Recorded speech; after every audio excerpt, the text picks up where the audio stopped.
అందరికీ జై శ్రీరామ్. నా వీడియోలు చూసేవాళ్ళు ఒక్కరికైనా ఈ వీడియోలు ఉపయోగపడతాయి, చేంజ్ అవుతారు, జాగ్రత్త పడతారు అనేసి ఈ వీడియోలు తీస్తున్నాను. మీకు నచ్చితేనే నా ఛానల్ సబ్స్క్రైబ్ చేసుకోండి, లైక్ చేయండి, కామెంట్ చేయండి. మీరు సపోర్ట్ చేస్తారని నేనైతే మనస్ఫూర్తిగా నమ్ముతున్నాను. అయితే వీడియోలోకి వెళ్ళిపోదాం. ఏం జరిగిందంటే రోజు రోజుకి అసలు హత్యలనేది ఎక్కువైపోతున్నాయి. అంటే ప్రేమ జంట హత్యలు చాలా ఎక్కువైపోతున్నాయి. అసలు ఈ రోజులల్ల ప్రాణాలంటే ఎవ్వరికీ లెక్కలేదు. లెక్క లేకుండా ఇష్టం వచ్చినట్టు ఇలా కోళ్ళను చంపినట్టు చంపి పడేస్తున్నారు.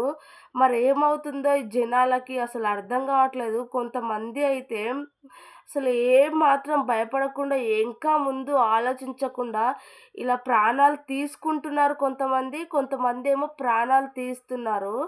అయితే ఈరోజు ఒక ప్రేమ జంటది. వాళ్ళిద్దరూ రూమ్‌లో కత్తి అంటే వాళ్ళ ఒంటి పైన కత్తిపోట్లున్నాయంట. ఆ అమ్మాయి ఏమో ఉరేసుకొని చనిపోయింది. ఆ అబ్బాయి అయితే కొన ఊపిరితో ఉంటే హాస్పిటల్‌లో అడ్మిట్ చేశారు. అంటే హాస్పిటల్‌లో జాయిన్ చేశారు. ఆ అబ్బాయికి ఈ మెడంతా ఆల్మోస్ట్ పోయిందంట. మాటలు అంటే ఒకాళ ఎట్లుందో అంటే ఇంకా గ్యారంటీ చెప్పలేదు. ఒకాళ ఓకే అనుకున్నా గూడా మాటలొచ్చే సిచ్యువేషన్ అయితే అసలు లేదు అని చెప్పారంట డాక్టర్లు. మరి వాళ్ళంతలో వాళ్ళే ఒకరినొకరు ఇలా చేసుకున్నారా? లేదంటే ఎవరన్నా చంపారా? ఎవరన్నా ఈ దారుణానికి ఒడిగట్టారా తెలీదు. పాల్గొన్నారో గానీ ఈ ఇదైతే అంటే ఆ అబ్బాయి కోలుకొని ఆ అబ్బాయి చెప్తే కానీ ఇంకా ఏం తెలీదనమాట. నిజంగా చాలా కేసులు చూస్తున్నాము. ఎట్లా అంటే అబ్బాయి వాళ్ళ అంటే ఇప్పుడు అమ్మాయి వాళ్ళ ఫ్యామిలీ అబ్బాయి తీసుకెళ్ళాడనేసి, పెళ్లి చేసుకున్నాడనేసి, తక్కువ కులం అనేసి, లేదంటే నచ్చలేదనో ఏదో కారణంతో అయితే ఆ అబ్బాయినైతే చంపి పడదొబ్బుతున్నారు. అమ్మాయి వాళ్ళ ఫ్యామిలీ నుంచి. అలా చాలా కేసెస్ చూసాం మనము. చంపేస్తున్నారనమాట. ఇంకా అదే చంపితే జైలుకెళ్తాము. నా కూతురు భవిష్యత్తు ఆగమవుతుంది. మా పరువు పోతుంది. ఇంకా పెళ్లి చేసుకున్నారు. ఇంక చేసేదేం లేదు. వాళ్ళ లైఫ్ బావుంటే చాలు. అంటే నా కూతురు జీవితం బావుంటే చాలు అని ఆలోచించకుండా వీళ్ళు కొంచెం దారుణంగా అంటే మూర్ఖంగా ఆలోచించి అది చేయలారా వాళ్ళ జీవితాలు నాశనం. అలాగే ఒక నిండు ప్రాణాన్నయితే తీసేస్తున్నారు. ఒక్కటే ఆలోచించుకోవాలి. ఇద్దరు కలిస్తేనే వాళ్ళిద్దరు కలిసి ప్రేమించుకొని పెళ్లి చేసుకోవాలంటే ఇద్దరు ఇష్టపడితేనే పెళ్లి జరుగుతుంది. లేదంటే ఎలా జరుగుతుంది? నీ కూతురు తప్పు గూడా ఉంది కాబట్టి పెళ్లి జరిగింది. దానికి నువ్వు ఓకే అనుకుంటే ఓకే. ఎందుకంటే ఇప్పుడు ఇద్దరు తప్పు చేశారు కాబట్టి నీకు సరే అనిపిస్తే నువ్వు తెచ్చుకొని ఇంట్లో పెట్టుకో. నచ్చకపోతే వాళ్ళని విడదీసి విడాకులు తీసుకొని ఎవరి లైఫ్ వాళ్ళని బ్రతికేటట్టు చూడాలి. అంతేగాని అన్యాయంగా ఒక నిండు ప్రాణాన్ని తీయొద్దు. ఇలా చాలా జరుగుతున్నాయి. లేదంటే పెద్దలు ఒప్పుకోవట్లేదు. మా ప్రేమను అంగీకరించట్లేదు. మేము కలిసి బ్రతకలేకపోతున్నాం. కలిసి చావనైనా చస్తాం అనేసి చాలామంది చేయిలారా వాళ్ళంతట వాళ్ళ ప్రాణాలు వాళ్ళు తీసుకుంటున్నారు. ప్రేమ గొప్పదే కాదు అని నేననట్లే. కానీ ఏదైనా ఒక లిమిట్ ఉండాలి. అరే! చేయిలారా జీవితాలు ఎందుకు నష్టం? ఒక లిమిట్‌లో ఉంటే భవిష్యత్తులు బావుంటాయి. మీ ప్రాణాలు ఇప్పుడు పెద్దలు ఒప్పుకోలేరు. ఓకే. మీరు సిన్సియర్‌గా లవ్ చేసుకున్నారు. పెద్దలు ఒప్పుకోకుంటే ఉరి తీసుకొని చనిపోయారు. వచ్చేదేముంది? వాళ్ళు ఏడుస్తారు, వీళ్ళు ఏడుస్తారు. వీళ్ళు కొన్ని రోజులైనాక వీళ్ళు హ్యాపీగానే ఉంటారు. వాళ్ళు హ్యాపీగానే ఉంటారు. మీ జీవితాలు మీరే నాశనం చేసుకున్నట్టు గదా! అందుకే ఎవ్వరు ఇలాంటి డెసిషన్ తీసుకోకండి దయచేసి. కాదు అంటే ఇప్పుడు నువ్వు ఆ అమ్మాయిని పు పుట్టినప్పుడే ఏం ప్రేమించలేదు. పుట్టినప్పుడే నీకేం కలవలేదు కదా! ఎప్పుడో మధ్యలో నీకు అన్నీ ఊహ తెలిసినాక, నీకన్నీ తెలిసినాక, నీవు చదువుకునే టైంలోనో లేదంటే నువ్వు జాబ్ చేసే టైంలోనో కలిసి మీకు పరిచయం కాస్త ప్రేమగా మారి కొంచెం గట్టిగా అయిపోయారేమో. అంటే ఒకరినొకరు అర్థం చేసుకున్నారేమో. కానీ ఒకాళ మీ వోళ్ళు ఒప్పుకోలేదు. ఇలా ప్రాణాలు తీసేస్తారు అని తెలిసి మీకు 1% ఉన్నా గూడా మీ జీవితాలు వేరే వాళ్ళని చూసుకున్నా గూడా, వేరే వాళ్ళని అలాగే ప్రేమించినా గూడా, వాళ్ళతో గూడా మీ జీవితం అలాగే ఉంటుంది. ఇప్పుడు ఈ అమ్మాయి తెలీదు, ఆ అమ్మాయిని లవ్ చేసావు. ఆ అబ్బాయి తెలీదు, ఆ అబ్బాయిని లవ్ చేసావు.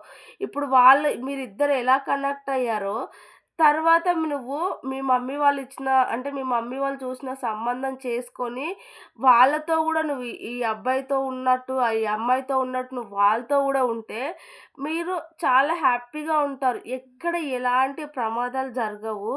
అందుకే దయచేసి ఇలా అనవసరంగా ప్రాణాలు తీసుకోకండి, ఒప్పుకోవట్లేదని.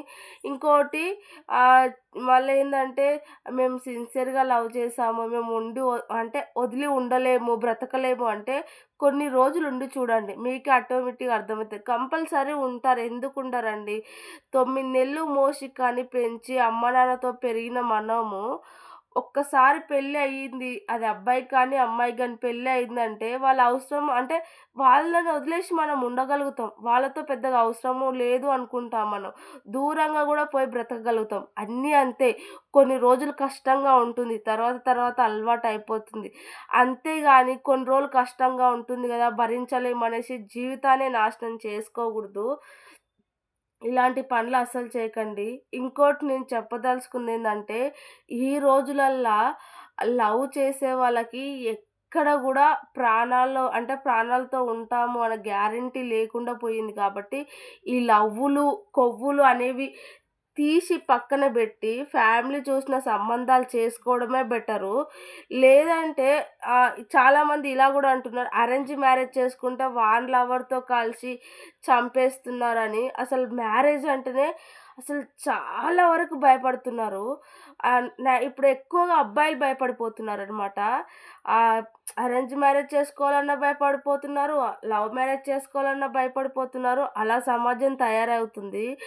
ఎక్కడ చిన్న డౌటున్నా సరే, అది లవ్ మ్యారేజ్ కానీ, అరేంజ్ మ్యారేజ్ కానీ చిన్న డౌటు పొరపాటున వచ్చినా కూడా మీరు దాన్ని మొత్తం క్లారిటీగా తెలుసుకొని, మీరు ఆ అమ్మాయిని కానీ, అబ్బాయిని కానీ వదిలేసుకొని మీ లైఫ్ మీరుంటేనే హ్యాపీగా ఉంటుంది.